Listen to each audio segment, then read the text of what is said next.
दलितों और गरीबों के लिए हमेशा लड़ाई लड़ने वाले और स्वर्गीय रामविलास पासवान के विचारों पर चलने वाले सुभाष बिहारी ने वैसे तो दलित सेना के दिल्ली प्रदेश अध्यक्ष से लेकर कई पदों पर काम किया है, लेकिन जब से सुभाष बिहारी को राष्ट्रीय लोक जनशक्ति पार्टी के राष्ट्रीय अध्यक्ष पशुपति कुमार पारस द्वारा किसान मोर्चा का राष्ट्रीय कार्यकारी अध्यक्ष बनाया गया, तब से सुभाष बिहारी भी ज्यादा एक्टिव दिख रहे हैं।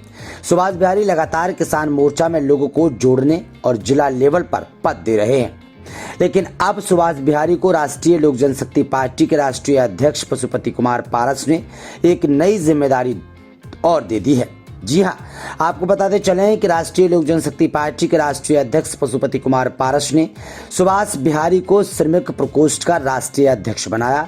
वहीं पार्टी के राष्ट्रीय अध्यक्ष पशुपति कुमार पारस ने सुभाष बिहारी पर एक बड़ी उम्मीद जताते हुए कहा कि मुझे पूरा भरोसा है कि श्रमिक प्रकोष्ठ को राष्ट्रीय स्तर तक और आगे लेकर जाएंगे।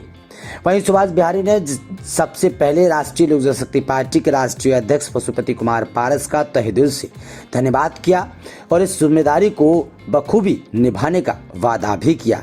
और क्या कुछ कहा हमारे चैनल पर, आइए सुनाते हैं इस रिपोर्ट में।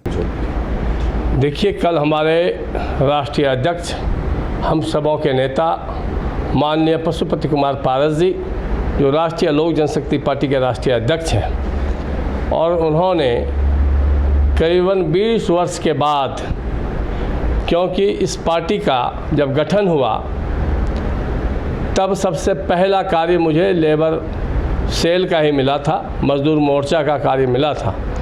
और जिस समय हमारे संगठन में मजदूर मोर्चा भी एक विंग है, ये राष्ट्रीय महासचिव और उपाध्यक्ष को भी इसकी जानकारी नहीं होती थी। उस समय मैंने मजदूर मोर्चा का पूरे देश में एक अलग पहचान बनाया और सभी विंग में सबसे मजबूत मोर्चा के रूप में मजदूर मोर्चा की पहचान होती थी जब हमारे राष्ट्रीय अध्यक्ष माननीय रामविलास पासवान जी होते थे। उसके बाद संगठन में अलग अलग जिम्मेदारी मुझे मिली। दलित सेना दिल्ली प्रदेश की भी जिम्मेदारी मिली, दलित सेना राष्ट्रीय संगठन महासचिव की भी जिम्मेदारी मिली, और संगठन मुझे अभी जनवरी में किसान मोर्चा का कार्यकारी राष्ट्रीय अध्यक्ष की जिम्मेदारी दिया। और वर्तमान में जो राष्ट्रीय अध्यक्ष थे वो हमारे साथ जिला से लेकर के और प्रदेश में उनको लाने का कार्य मैंने किया था। प्रदेश में मेरे साथ वो प्रदेश अध्यक्ष मेरे द्वारा ही बनाया गया था,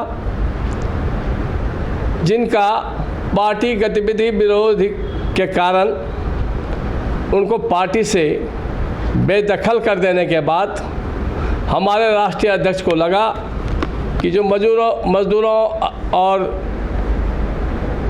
गरीब कमज़ोर तबके लोगों का आवाज़ को कौन बुलंद कर सकता है। चूँकि मैंने इस संगठन को चलाया है, सजाया है, इसलिए हमारे राष्ट्रीय अध्यक्ष ने हम पे विश्वास करते हुए इस संगठन की जिम्मेदारी दिया है। हम सम्मान करते हैं अपने राष्ट्रीय अध्यक्ष जी के विश्वास का, जिन्होंने मुझे 2 बड़ी जिम्मेदारी एक साथ दिया है। और निश्चित रूप से उनके विश्वास का सम्मान करते हुए हम दोनों संगठन को एक ऐतिहासिक संगठन का ढांचा अभी 2 महीने के अंदर अंदर पूरे देश में संगठन का ढांचा दिखने लगेगा। कारण कि पूरे देश में जिन लोगों ने भी काम किया है, मेरे व्यक्तित्व को, मेरे संघर्ष को, मेरे विचारों को जानते हैं और समझते हैं। मैं हमेशा से अपने साथियों का सम्मान करता हूं और हमारी पहचान सम्मान, स्वाभिमान और समाधान। हम अपने साथियों के माध्यम से निश्चित रूप से अपने राष्ट्रीय अध्यक्ष जी के विश्वास पर खरे उतरूंगा और एक बेहतर कार्य करके संगठन में एक बहुत बड़ी ताकत, कारण आज मजदूरों की भी एक बहुत बड़ी ताकत देश में है और किसान कृषि प्रधान यह देश है, किसानों की भी एक बहुत बड़ी जमात है।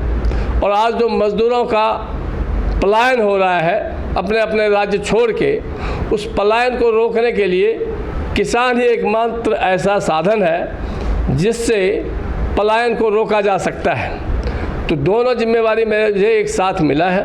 हम निश्चित रूप से मजदूरों का पलायन पे भी अंकुश लगाने का काम करेंगे और किसानों को भी एक बेहतर कृषि कैसे हो सके, उनके अधिकारों के लिए हम लोग ज़मीन पर संघर्ष करेंगे।